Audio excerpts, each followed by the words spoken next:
લૂંટના ગુનામાં 25 વર્ષથી નાસ્તા ફરતા આરોપીને આખરે સુરત પોલીસે ઝડપી પાડ્યો છે। સુરતની સચિન સ્થિત મિલમાં ઘાતક હથિયારો સાથે ધાડ પાડી રૂપિયા 2.10 લાખની લૂંટ કરવાના ચકચારી બનાવમાં 25 વર્ષથી વોન્ટેડ આરોપી નવાપુરાથી પકડાયો હતો। મળતી વિગતો પ્રમાણે ક્રાઇમ બ્રાન્ચની ટીમ વોન્ટેડ આરોપીઓ ફરતે તપાસ કેન્દ્રિત કરી રહી છે। ત્યારે બાતમી મળી હતી કે સચિન પોલીસ મથકે વર્ષ 1999માં નોંધાયેલા પાડના ગુનાનો આરોપી મહારાષ્ટ્રના નવાપુરા ખાતે છે, જેથી પોલીસે નવાપુરામાં ધામા નાખી આરોપી રામુ માલિયા ઉર્ફે હરિ ભરત ગોડને પકડી પાડ્યો હતો।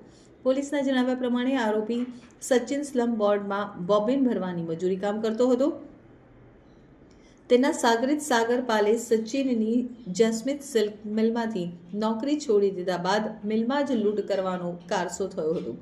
સાગરીતો સાથે મળી બુકાની બાંધી તમંચો, તલવાર, છરી, ચપ્પુ જેવા ઘાતક હથિયારો સાથે મિલમાં ધસી જઈ વોચમેન કારીગરો ઉપર મરચાની ભૂકી નાખી દીધી હતી। બંધક બનાવી મારપીટ કરી રૂપિયા 9.10 લાખની લૂંટ ચલાવી બદમાશો નાસી છૂટ્યા હતા। અગાઉ અન્ય આરોપીઓ પકડાઈ ગયા હતા। રામુ તેલંગાણા, છત્તીસગઢ, મહારાષ્ટ્રમાં ઓળખ છુપાવી મજૂરી કામ કરતો હતો, તો ક્રાઇમ બ્રાન્ચને આરોપી નવાપુરાના કારખાનામાં કામ કરતો હોવાના ઇનપુટ મળતા વર્કઆઉટ કરી પકડી પાડ્યો હતો।